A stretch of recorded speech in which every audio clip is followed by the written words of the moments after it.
Good evening, welcome back to the Celtic Way. I'm Tony Haggerty at Haggerty10 on the X or Twitter handle. I'm joined tonight by Ryan McGinlay, who as you can see is standing outside Celtic Park. We are doing the post-match reaction as Brendan Rodgers' men equal the invincible goals tally of 106, Celtic 3, Hibernian 1. How are you, Ryan? Things are good. Yeah, do you know, despite Celtic going behind relatively early through Martin Boyle, I still felt there was only going to be one winner in the game this afternoon, because I was seeing enough before they conceded that goal to make me think that we've got everything under control here, even if we do go a goal behind. That's what happened. Feeling pretty good about the performance. I thought it was controlled throughout. Good performances, good individual performances, but another 3 points. Was delighted with the attitude shown by the players this afternoon. We'll get to that. First and foremost, a word from our sponsors.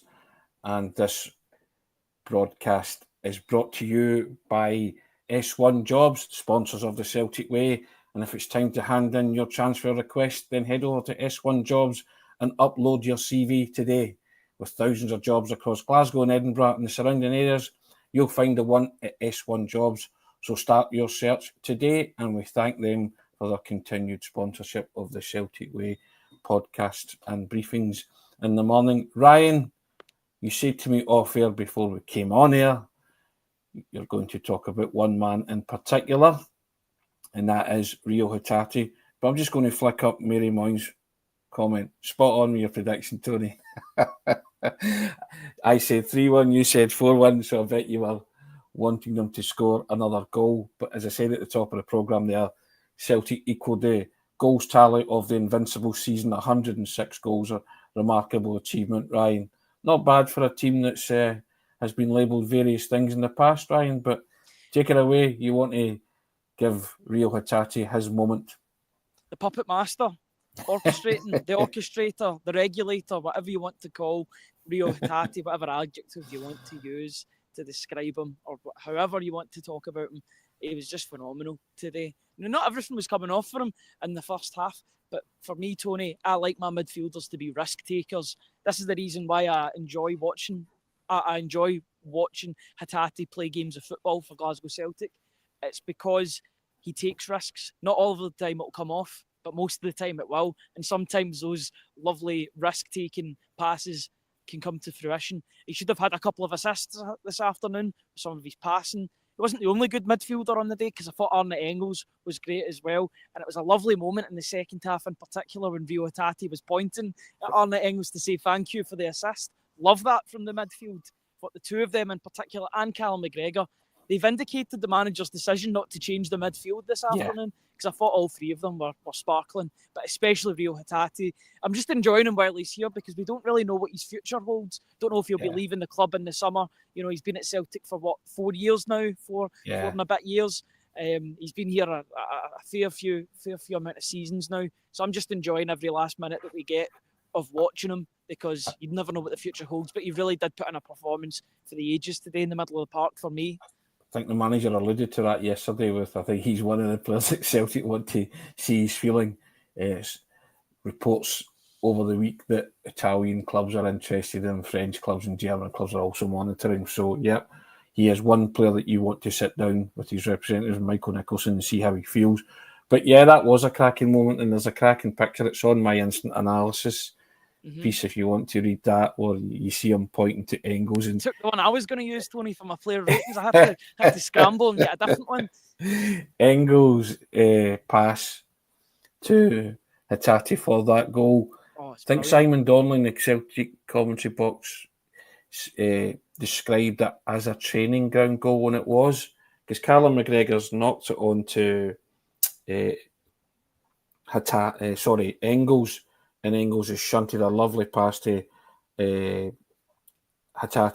and it's just that's the kind of things you see at training. Finish, isn't it? Touch, finish, isn't it? And that's what happened, and it was so simple in its creation, Ryan, but it was very stylish in the way it was executed.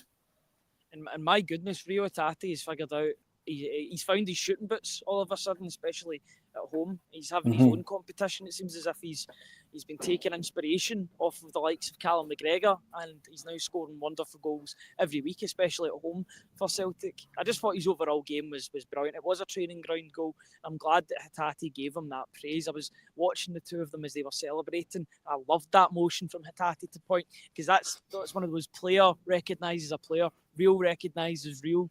And it was just a great moment for the two of them. I thought it was a well-worked goal. Engels slices through. It's like a butter knife. It's a knife through butter to Hatate. Hatate gets the finish. It was just a great goal all round from Celtic. Made this point before, Ryan. That little pass from Engels. He's been doing things like that all season, yet he still attracts some criticism. Callum McGregor was defending him during the week as well. And I see this all the time. See if you are still inclined to have a pop or whatever you think about Arnett Engels, I can't help you because I don't know what you're watching. You know what I mean? Yeah, me too. Granted, I think people just want him to do that all the time when he gets on the ball, but he's human. He's 21. He's had a season of settling in at Celtic, and he is going to go again. Watch this player after a pre-season with Celtic. He will be phenomenal because he's got an eye for a pass. He really has. And that's the bits, that's the sum of the parts that you're seeing at the minute.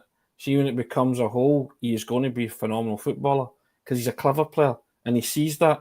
Because it wasn't the easiest of passes that Callum McGregor gave to him, but I mean, he's controlled that football in one motion and he has put it on a plate for Hatate.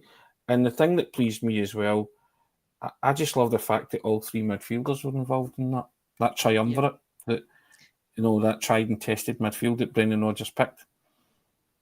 Yeah, it was just vindication as to why Brendan Rodgers picked that midfield for the day. And I said it in the pre-match show, I thought it was a good respect shown to Hibs. Yeah. That respect was reciprocated by the showing of the Guard of Honour before the game, which I thought was a lovely touch by David Gray and his Hibs players. A real class touch gesture. From Hibs. Yeah, absolutely. I wouldn't expect anything less from them, to be honest. They've got previous for showing class and moments like this, so was delighted to see that. And it was apart from the slight fisticuffs that came between the Hibs defender Nicholas Kuhn, I thought it was a well-natured game for the duration. It was a game where both teams wanted to play with the ball on the ground. They were both trying to make things happen. Good goals for either side. I thought Martin Boyle's finish was a good finish despite the mistake from Austin Trusty that put it into the path of Martin Boyle. Still had to finish off the shot and he did. But all three of Celtic's goals were wonderful today. And it really did show a high quality even at this late stage of the season. But I just thought everything was working in Celtic's favour this afternoon, and I include the opposition in that because the travelling support would have expected their team. They would have expected the visitors to come out and try and play football against Celtic. They're an expectant crowd, as I said in the pre-match. That happened. They did try and play their football, but when two football teams come together, usually it's going to be Celtic that end up the winners out of the two because of the superior players that they've got when compared to their opponents, and that was the case this afternoon. Hazel Finson clapping Hibs for the Guard of Honour respect. We'll reciprocate that, Ryan, by saying as Celtic supporters we extend our sympathies to the Hibs family as well with the death of Sir Tom Farmer, a pivotal figure in Hibs history, and we will, as I say, that respect is reciprocal, and we say to the Hibs family who are watching, we pay our respects to him and what Sir Tom Farmer did for that football club. We know they're mourning, and the players wore black armbands today as well in honour of Sir Tom. So, we're thinking about them too as well in this sad moment in their club's history. But today I was really chuffed at Celtic today. Just thought it was clinical, it was composed, it was thoroughly professional, and like you, even when they went a goal behind, they should have been a goal behind anyway themselves, because Hatate should have had an assist when he threaded a lovely pass through to Idah. And I remember I used to say, that's what you get with Dies in Idah. I'm now going to switch it with it's Idah, innit? It's gone from it's Idah, innit, to it's Idah, innit? That's what he does. and then probably the hardest chance that he got, he smacks it home with. Drop a syllable. Yeah, exactly. And but it's true. The dink from Kuhn's lovely, but the finish is exquisite. As you said, 3 cracking goals, and that's what you get from Adam Idah. And probably should have. I said it at the top of the programme. He should be on 20 goals for the season, Ryan. He's on 19, granted, so he's one more away from doing that. And I was pleased with his contribution today as well. Sometimes I think he thinks about it too much and he tries too hard. Yet other times when he lets it flow, he produces cracking finishes. He played a key role in the first goal as well, and that was the reason why I think the offside call was getting debated by VAR. He actually does really well to check off Rocky Bashiri with a nice shoulder barge, but he does it legally. He doesn't do it too. And the thing is, Bashiri's going to get that against him because he's a mammoth of a boy. He is absolutely massive. He's a very, very dense footballer in terms of physicality. But Idah showed his strength there as well. Just to nudge him out of the way, and Kuhn was there. The first touch, as much as the ball is great from Tony Ralston, it's all about the first touch from Nicholas Kuhn. Totally takes the goalkeeper away. There's 3 clever moments there, Ryan. The pass from Ralston, which is great. He's good at that. That wee dip of the shoulder by Adam Idah just to ease your man away, and Kuhn just seeing the game in pictures. And we're talking about players seeing the game in pictures, and then that wee dink, which just leaves a tap in. 3 brilliant movements, from Celtic players and working in tandem together. And I don't think Bashiri had a clue that Nicholas Kuhn was running alongside Adam Idah at the time. So it was I actually enjoyed that goal for those 3 things, those 3 phases of play.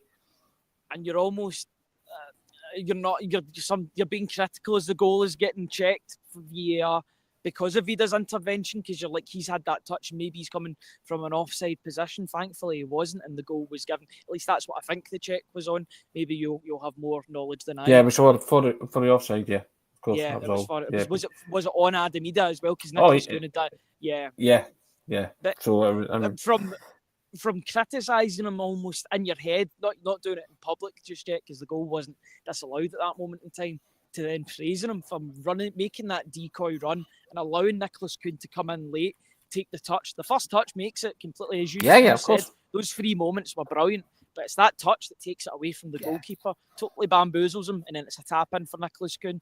Nicholas Kuhn is going to be a player that frustrates Celtic supporters, and because he's got everything that you would want in a winger. The one thing that he does possess that's maybe a negative is inconsistencies in his game. When he's playing at full pelt, into the way that we know that he can play, and the way he's played for what you would probably say about 60% of the season, then he's unplayable. He's just one hell of a winger, and he'll cause problems to any defence, whether that be domestically or in Europe. But in some moments you're looking for that bit more from him. It's in there. He just needs to show it on a more consistent basis, because all the talent's there. It's all about consistency for me. And also he shunt to Idah for the goal so soon after Celtic equalised to put you up 2-1 at the interval. There was no reason for VAR to check that. Ryan, wait to see the replay on that. He is miles onside. He's timed these on to perfection. And it's like a Tom Brady sort of quarterback pass from. I know it's from shorter. It's from shorter range than a traditional. But it's just right on the money for Adam Idah. And funnily enough, it's still a difficult chance, in my opinion. At the he angle, scored the most difficult chance that he had today. That's the. It's the Jekyll and Hyde of Adam Idah, and it was the same for Daizen Maeda and the start of his Celtic career. He seems to score the difficult ones. He had a couple of really good chances. There was one that was played just across, from the byline across the line, and all he had to do was get a touch on it, but he's a second or half a second too late, and he can't get on the end of it. I think those earlier offside stopped him from going early for that one, because he was worried about being flagged. And I think that then plays on the minds of the linesmen, because they sort of half expect him to be offside as well. So if there's that doubt in his mind, then he has to switch up his game. Delighted that he'd made that early run for the Kuhn pass. And it's a tremendous finish. But to be honest with you, Tony, despite the fact that he'd missed those chances, I was pretty confident that he was going to score that goal when it came to him. I was like, this is Idah's angle. This is the angle that he wants. Give him a little bit of pressure. Make it not straightforward for him, not simple. And more often than not, he will score that goal because he's got the ability. He's got the physical attributes and he's got the ability. Like Nicholas Kuhn, he just needs to show that consistency on a week-by-week basis. He's got all the attributes. He just needs to put them all together. Correct. As I say, we'll just change that now from Idah to it's Idah, innit? I mean, because that's what he does now. But yeah, delighted with him. Delighted that he never let his head drop after those being flagged for offside and the chances that he missed. Of course, it's a big thing. It's all about attitude. And I think Rodgers has spoken about that in his press conference as well, saying he was delighted with the players' attitude, and quite rightly he should be. So Stephen Mitzi saying, do we stick with Idah? I still think he'll score goals. I think he's another that needs a pre-season as well, because he didn't have a pre-season with Celtic, and I think you'll see the best of him next season. And if you see the best of him next season, and he's got 19 already this season, I think Peter Grant, I think the Celtic TV studio said he's only played 2 full 90 minutes this season, Ryan. That's an amazing stat, isn't it? I know. And he's got 19 goals. The thing is now, though, I would say that 90 minutes is becoming very, very rare for footballers now due to the rough and tumble, due to the physical demands that are put on them. So even for Celtic players, sometimes are playing 3 games in the space of 7 days, which is a lot. I don't want, as much as it's an astonishing stat, it's a stat that I don't want to be improved upon. I don't want Idah to be playing 4, 5, 6, 90-minute games per season. I want him to be playing 60 minutes, get the job done, and then bring on somebody like Johnny Kenny or move Daiz Maeda to the middle. I want game time to be managed effectively, because I think it's a massive thing of modern football, is game management and time management. Game time management, I would say, is a big thing. And I'm quite happy for him to come off the pitch after 60, 65 minutes, as long as the job's done. Yeah, I mean, he will continue to divide opinion, won't he? Adam Idah is just one of these. The best way to not do that is by scoring goals, though, and he did that again today. Yes, you'll be pulling your hair out at some of the chances that he missed, which is the case. You know, he does frustrate at times when you're watching him, but he scored. But it's more not as if he didn't score. Yeah, it's more palatable when he scores and misses chances and you win. It's when the opposite of that happens, isn't it? When he doesn't score and misses chances, that's it. So in some ways, you can maybe see why he's doing better at a club like Celtic than a club like Norwich, where at Norwich he would maybe only get 1 or 2 chances per game, and he does snatch at a lot of chances. If you're giving him 5, 6 chances, then he's more likely to score 1 or 2 goals per game. You just want that. You want his efficiency rate to get better, but I think that will come with time and with game time. I'm still a lot more confident about Idah than I was a few weeks ago. I still advocate signing a striker in without a doubt, the transfer window in the summer. You know, so I'm not saying he's justifying being the undisputed number 9. I think he needs that pressure as well on him, as you say, to be an impact player or to be the player who plays for 60, 65 minutes and does the job. So yeah, Stephen Mitzi agreeing we need to sign a striker. I'm on board with that. I did say the other day that Danny Boy's not a fan. Danny Boy's saying if we didn't get that goalie, he'd have been hooked at half time. And I get it, Danny. I guess we'll never know because he got the goal before half time. Yeah. So and Dan Tinney coming in and saying he does get 19 goals, so what do Celtic fans have to complain about? He's divisive. I get that. You know, people.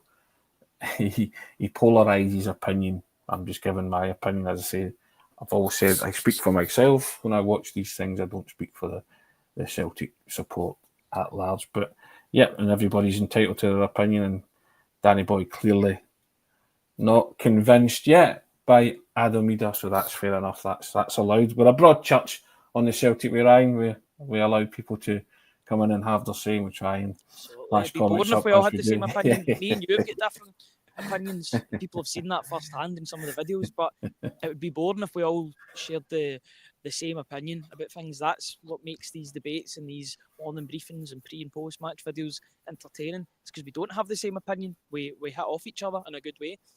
Kasper Schmeichel was back today, Ryan, and he pulled out a top draw save that his old man would have been proud of. The old starfish number where he spread himself. That was just like watching his father, wasn't it?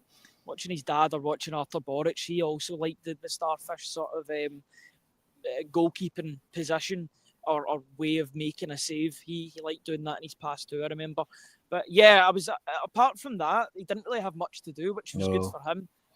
I think Hibs showed their hand very, very early in terms of attacking.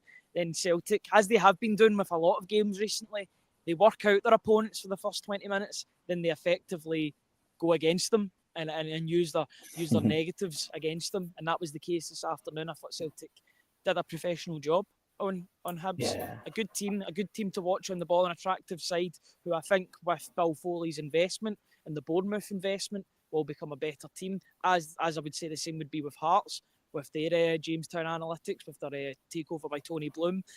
I think it's going to be an interesting place, the Scottish Premiership, but I would say that the league is going to be stronger with good sides like Hibs and Hearts continuing to improve year on year with different players of different nationalities coming into the league. But as long as Celtic are at the top of that pile, then I won't be complaining. As much as I want the league to be attractive, as long as there's no changes at the top and that Celtic are leading the charge and leading the way come the end of the season, then I've got no complaints whatsoever. But yeah, an attractive team to watch, and you can see why they are where they are. But then the onus is now back on Aberdeen tomorrow to put in a good performance against Rangers and to see if they can get back into the swing of things in terms of that third place, in terms of swinging back in their direction. Indeed. Now, Ryan, here's one for us. Carmine Manieri. Hail, boys. He came from Napoli yesterday to attend the game today, and he's glad he did. He loves Reo Hatate. Magnifico. New subscriber. Grazie, lads. Thank you very much, Carmen. We appreciate that. And now's the time. You want to subscribe, don't you, Ryan? £1 for 6 months of access, but also for new and existing subscribers, you can win a lunch date with the Celtic legend that is Martin O'Neill. Can't say fairer than that, can we, Ryan? No, £1 for 6 months. And as you quite rightly said, for both new and existing subscribers will be entered into this draw to get this once-in-a-lifetime opportunity to sit down, have lunch, pick Martin O'Neill's brains about his time at Celtic, getting to Seville, the UEFA Cup final, winning the treble in his first season in charge of Celtic. Really a legendary figure, and I think a pioneer for the success that Celtic have had in the 21st century is down to Martin O'Neill and him coming to Celtic. So if you want to be in with a chance of winning that once-in-a-lifetime opportunity, go to www.celticway.co.uk/subscribe. £1 for 6 months of content. You'll get the instant analysis from today, the player ratings from today. We'll very shortly have Brendan Rodgers' press conference up and available on the site. And yeah, join there, £1 for 6 months and get involved. And good luck to everybody that joins us. You have until June the 1st to get yourself entered in that draw for that lunch date with Martin O'Neill. I can't even win that. I can't even enter, and I'm well jealous of anybody that wins that, to be fair. Sure, Ryan's the same, but hey, there you go. We like to give you things on the Celtic way, so that's just another excellent giveaway if you subscribe. www.celticway.co.uk/subscribe. So fantastic stuff. Anything else catch your fancy? You did mention at the start in passing, but you felt that Austin Trusty was sadly lacking for the goal that was conceded, or he could have done a bit better. He should have done a lot better for the goal because he passes it right to Martin Boyle. You can't give him that space in the box because he's a bit of a predator in the box for Hibs, a real talisman for them, especially when they're missing key players in their team. The fact that they can bring in Martin Boyle, and he's a good goal scorer, both for Australia and for Hibs. You can't give him that space. But to his credit, I would say that he did stabilise in the game, and there was a great block that he had in the second half when a ball was put into the box. He did really well to deal with it. But I thought that, despite his poor performance at Ibrox last weekend, in my opinion, I thought Liam Scales was arguably one of the best players on the park this afternoon. He held that back line together. He was strong in his passing, strong in his intercepting, good defending as well when it came to it. I thought he had a really good performance. The only blot in his copybook would have been picking up that yellow card later on in the game, but I wouldn't hold that against him because I thought he was a solid 8 out of 10 performer for me this afternoon. Johnny Kenny getting on again, Ryan, and a debut first team appearance for Sean McCardle, 17-year-old boy. Excellent, well done him. What a proud moment that is for any youngster in their family coming on, and he actually played very well, didn't he? His wee cameo. A couple of really nice touches, much like when Jude Bonner came onto the pitch. Yes. And I like to see that. I think if you're going to make it at Celtic, and it's, the chances are very slim of these guys making the same amount of appearances as the likes of Callum McGregor, Tony Ralston, Kieran Tierney, who returns to the club in the summer, James Forrest, whose goal still evades him. I'm thinking he'll score in that Scottish Cup final, Tony. I think it's written in the stars that he'll break that record at Hampden at the National Stadium against Aberdeen. But on Sean McArdle, he was fearless when he came onto that park this afternoon, and that's exactly what I wanted to see. I actually walked past him when I was walking down from the picnic bench where I was doing my player ratings down to where the velodrome is, and I walked past him, and he just had his backpack on. It's as if he's just a teenager coming out of the game, nonchalantly just walking past. Don't think he got quite the fanfare that Idah was getting after the game because everybody was shouting for his autograph or to get a selfie with him. But that'll come if he puts in the work, puts in the hard yards. Here's hoping it's the first of many for Sean McArdle. I thought he acquitted himself really, really well this afternoon. So congratulations to him. Yeah, congratulations to the McArdle family as well. What a wonderful moment for you and your boy to celebrate. Now, Stephen Mitzi throws this up. Ryan, Rijeka have just won the league, so Celtic are seeded for the Champions League draw. That's a massive shock as well, given the standings of Croatian football. Obviously, Dinamo Zagreb have not managed to retain their title or win their title. So that's good news for Celtic, although it's all about the luck of the draw, because sometimes you can pull up an unseeded team that's a real bogey team to come up against, but it should work in Celtic's favour. They've got one qualifying tie to get through to get to the league phase of the Champions League. Here's hoping the draw is as generous as possible and Celtic can get that sorted. Big moment that Celtic are a seeded team, and here's hoping that the draw is decent for them when that comes around in August, I believe. Yes. Now, Stephen's follow-up text is if. Don't know what that means, but he's just told us Celtic are seeded for the Champions League and then said if.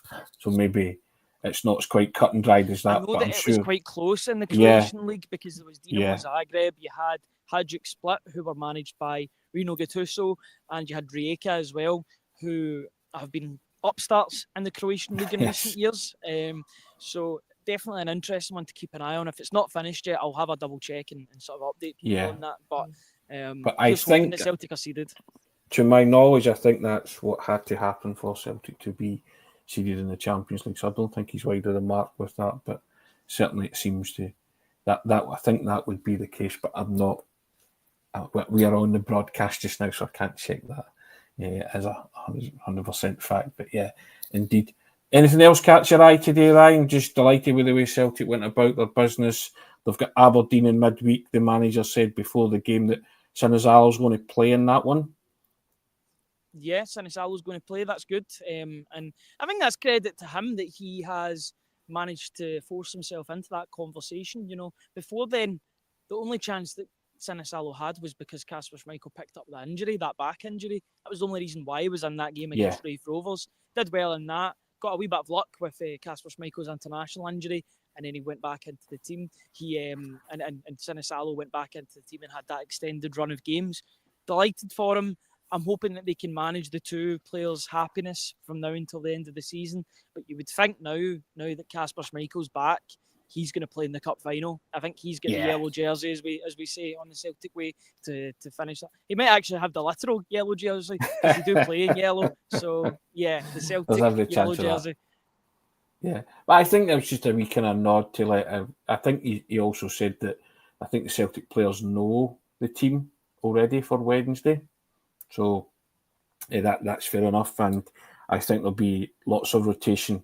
I think the rotation you and I thought maybe beforehand might come into fruition for Aberdeen in midweek, perchance.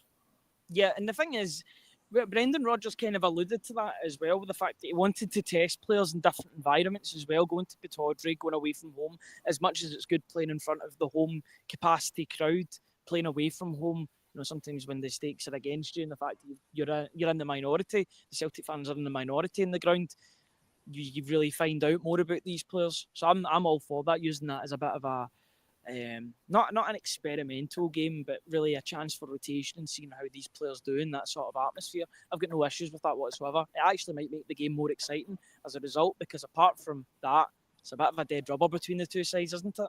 Apart from Aberdeen needing to get third place, obviously. Yeah, I know everyone's kind of, it's a Scottish Cup final dress rehearsal, but it'll be far from that, methinks. These tend to be damp squibs, don't they? I remember Dunfermline beating Celtic at Celtic Park before they played Celtic in the Scottish Cup final 2004, would that be? Henrik Larsson's last game for Celtic, last competitive game for Celtic, yeah. Even though it isn't a dress rehearsal, I can remember the game from a couple of years back when Celtic played Hibs at Easter Road, and they were absolutely dreadful. I remember O scoring. I think he scored one of the goals that night, but I remember Scott Bain in particular had a couple of howlers that night. 4-2 defeat. Yeah, it was just not a good game to watch. It was one of those end of the season vibes, but I think all eyes were on Celtic winning the treble, which they did under Ange Postecoglou. Yeah, indeed. Typhoon McFlustery, marvellous name, new member. Thank you very much. We really appreciate that. And we thank everybody who subscribed, took advantage of the Frankie deal, and those who are going to subscribe. We thank them for getting involved in the Martin O'Neill deal as well. We've added on a few subscribers recently, Ryan, and we're very proud of that, and we're very happy with that, and we hope that you're happy with the stuff that we've been producing of late. There's been some quality stuff there, Ryan. Would you agree? Yes, I would concur with your statement. Certainly, there's been a lot of good new interviews, analysis pieces, a couple of news hits as well that I've put my name to, sort of getting them out as soon as possible. But thank you to each and every one of our new subscribers that took part in that Made by Frankie deal. Of course, you can still use the £1 for 6 months offer and be included in that chance to win the lunch with Martin O'Neill. Thank you to each and every one of you that subscribed. Without you guys, we would not function. So we really do owe it to you.